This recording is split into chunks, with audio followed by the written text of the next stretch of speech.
As you know, in Uganda, once you kill a Ugandan, you also should be qualified to die. Mwidi bulungi mu Uganda, iwe woyita mwino, weno tukana okwitibwa. So, the rest is evidence, to get evidence.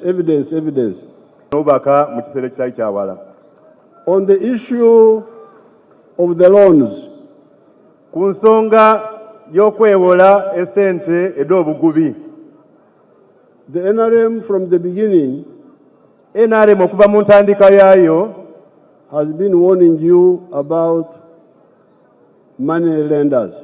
abaire atera alina okulabula, ye atera okulabula kubawola esente, kubawozi b'esente.